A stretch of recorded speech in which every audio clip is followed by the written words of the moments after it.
aqui. Boa noite. Estamos aqui. Um cachorrinho atuando ali fora. O nosso catatal. Mas, em circunstância do latido do bichinho, vamos conversar um pouco sobre escolas sem partido. Escola sem partido, sem posição nenhuma. A, B, C, D, partido de direita, partido de esquerda ou centro. Uma escola ideal que nós estamos procurando, que sempre acreditamos que sempre houve, só que em algum momento, alguns lugares, as pessoas estão tomando posicionamento ideológicos, partidários, filosóficos, teológicos, para querer botar na cabecinha, principalmente dos adolescentes, né, que estão em fase de formação, tanto crescimento físico como intelectual, de colocar opiniões no sentido do que eles pensam daquilo que aprenderam, das suas reuniões, dos seus encontros, para difundir e multiplicar a ideia que eles acham que tem por si, que deveria ser correta e implantada na sociedade. E nós sabemos que existe uma carência muito grande, né, dos alunos, do aprendizado em si num conjunto de um todo, das respostas que os alunos deveriam aprender mais matemática, mais história, geografia, física, geometria, saber fazer cálculos, compor uma redação, ter uma melhor oratória. Claro que dentro de um leque de aprendizado pode-se aprender várias coisas ao mesmo tempo, mas que não seja colocado como um mandamento, que a personalidade do ser humano que está sendo formado, do conhecimento intelectual, que aquilo que o professor está passando é uma ideia única, que eles dizem que aquela é a melhor, e não gostam de ouvir o contraditório, porque não há uma discussão, ou seja, somente uma informação daqui para lá, e quem escuta somente ouve e se compenetra no aprendizado, que talvez está contrariado com aquilo que ele recebe das informações em casa dos seus pais ou das pessoas que estão sob a sua responsabilidade, pois ainda são menores de idade. Nós não queremos aqui ser céticos, né, nem ortodoxos, no sentido da livre expressão. Mas da livre expressão de quem fala, de quem ensina, também a livre expressão de quem ouve e também fala a sua opinião. E muitas vezes essa opinião contrária não é ouvida. Então é uma questão forçada. E quando se fala de democracia, defende-se a democracia e ao mesmo tempo eu estou sendo um ditador dentro da sala de aula, colocando somente um ponto de vista, uma análise única daquele que ensina e que detém o poder sobre os alunos e do espaço, principalmente o público, né? Isso não quer dizer que nas instituições privadas não aconteça, mas sabemos que sempre existe um contrato prévio nas instituições privadas, onde os pais, os tutores, os responsáveis pelos seus filhos assinam, concordando com alguma coisa que vai ser elaborada além do currículo escolar, ou seja, as matérias específicas do ensino, seja ele básico, fundamental, seja no ensino médio ou você vai entrar para o ensino superior. E entrando nessa fase, como eu já presenciei, e no presenciar a gente testemunha fatos que não concordamos, sendo de um, ou seja de outro, ou seja qualquer tipo de partido. Embora que muitas pessoas se identificam com uma linha de partido, ou dentro de uma teologia, ou dentro de uma filosofia de vida, ou dentro do entendimento em relação ao seu comportamento, das coisas, das opções que cada um possui, eu não posso querer colocar dentro do comportamento de uma outra pessoa aquilo que eu acho que é certo. E que não é uma lógica, é uma hipótese. E dentro dessa hipótese poderia abrir um campo de debates com as pessoas da sociedade, principalmente com os pais, com os avós, com os responsáveis por esses adolescentes, por essas crianças que estão em fase de formação intelectual. Então nós somos a favor da escola sem partido, e já friso aqui de novo, de direita, de esquerda ou de centro, qualquer partido. A escola em si, e eu sempre ressalvo, sempre lembrei, sempre falei, dentro das oportunidades que tive em algumas reuniões, que eu admiro muito o professor, todos eles. Pois todos nós, dentro de uma formação, passamos por uma classe de aula, dentro de um estudo, a qual os mestres, os educadores, passam para nós as informações. E ali nós temos um entendimento, compreendemos a matéria e o conteúdo, e serve para a nossa formação.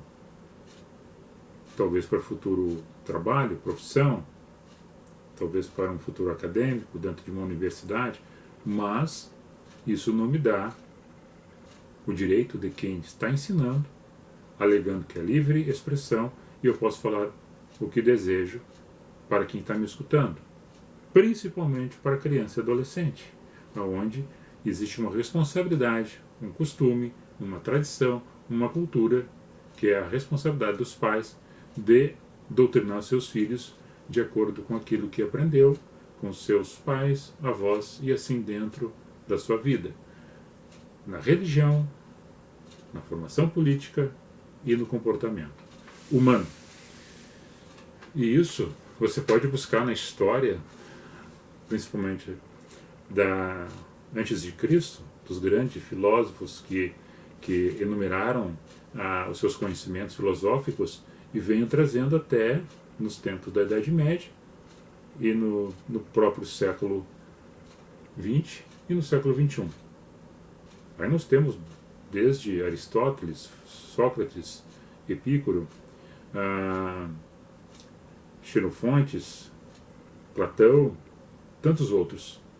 Depois tem Immanuel Kant, Sartre, Feuerbach, e vem vindo até chegar nos dias de hoje.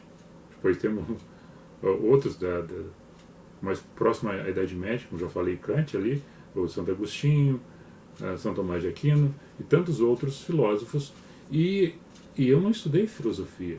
A gente lê alguns volumes, algumas teorias, alguns argumentos, algumas ideias, alguns textos, e dentro desses textos, dentro desses argumentos, dentro dessas ideias, a gente absorve alguma coisa, filtra outras, entende algumas e fica no imaginário tantas outras. Que nós sabemos que o ser humano, dentro do meio da sociedade, ele vai se transformando pelas coisas que o envolvem, né? Seu caráter, sua formação, seu intelecto e seu comportamento em si.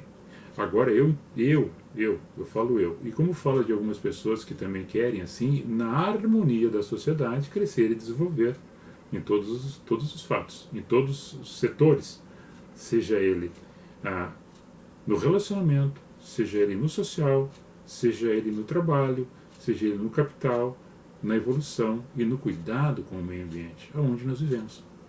Mas, chegando a um ponto de que em alguns encontros maiores, grandes lideranças governamentais se reuniram na década de 90, instituído o Foro de São Paulo, e ali começaram a fazer outras reuniões em outros países da América Latina, tentando colocar uma ideia daquilo que para eles era o entendimento de uma unificação de uma América Latina socialista.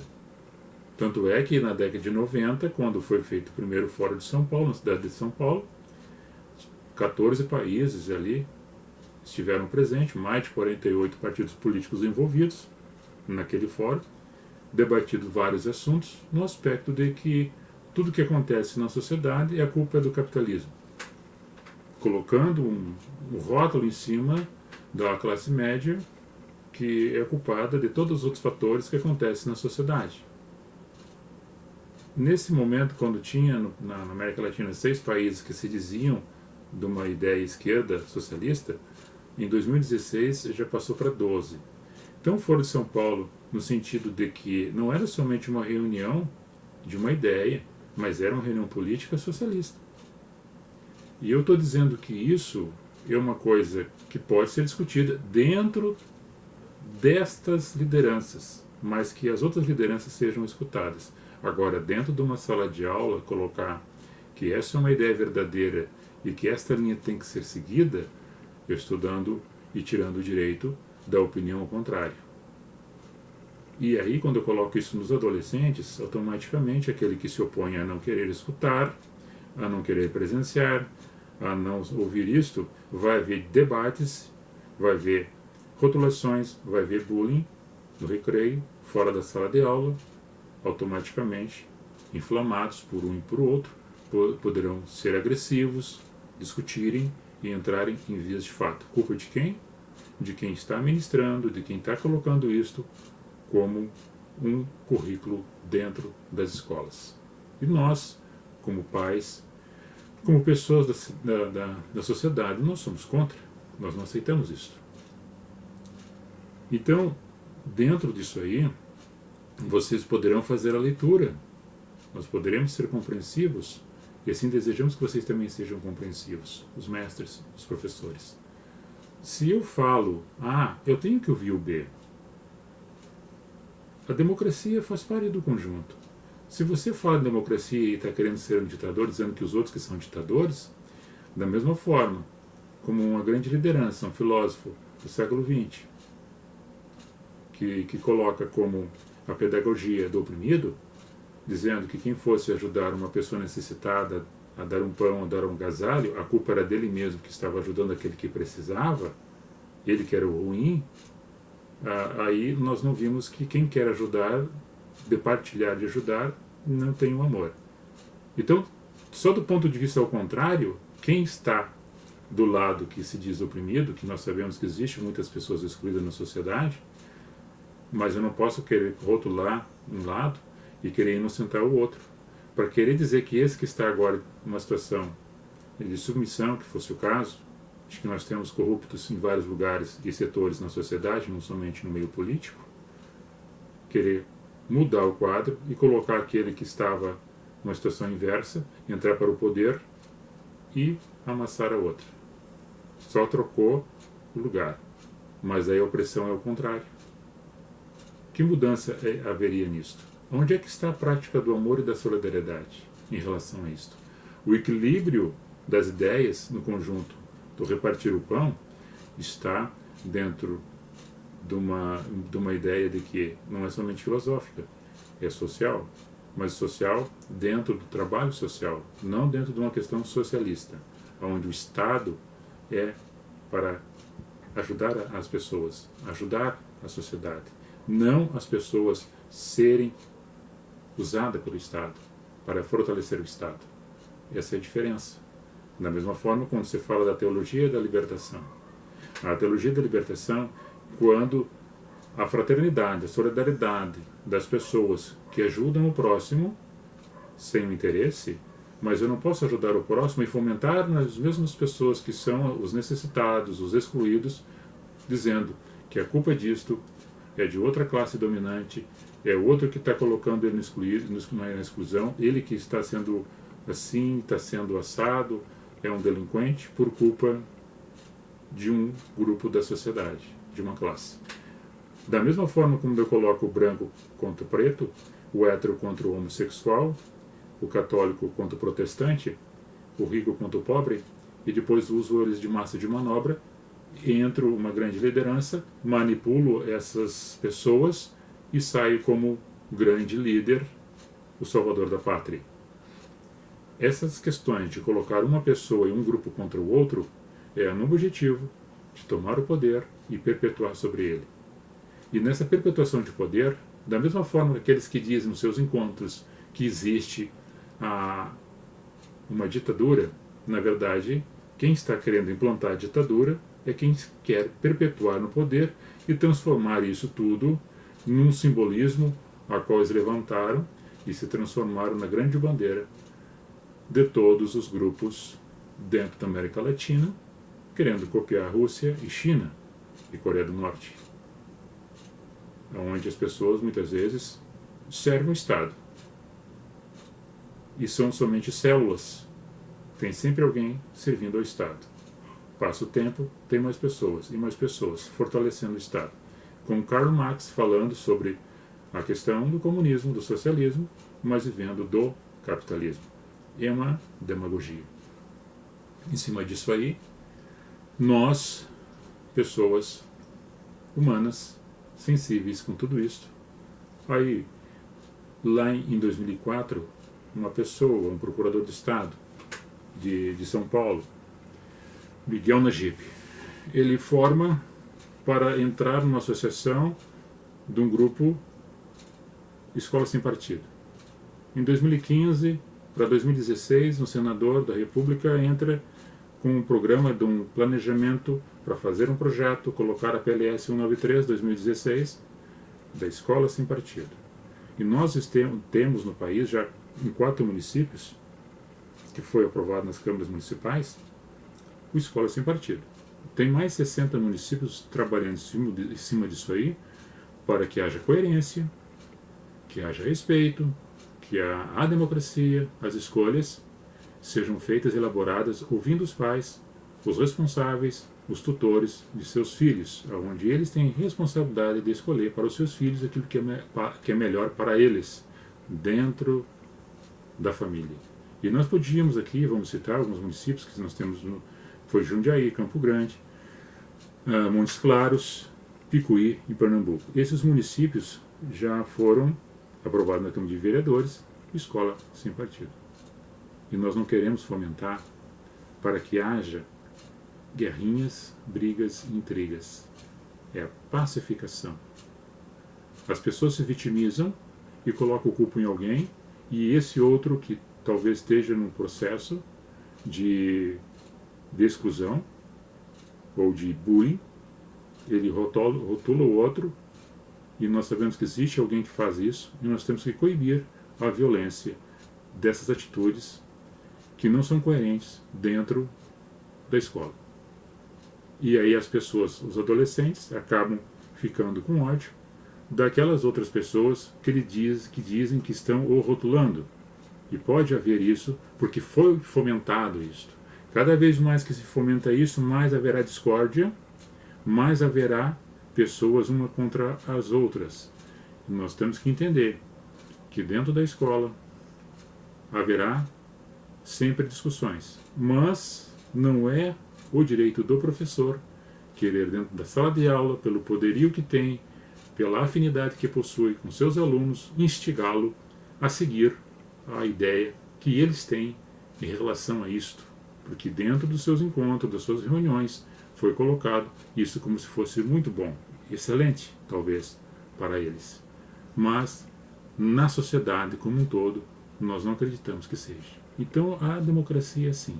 Alguém pode pensar diferente, alguém pode pensar da mesma maneira, mas dentro do conjunto de um todo, as opiniões, elas se divergem.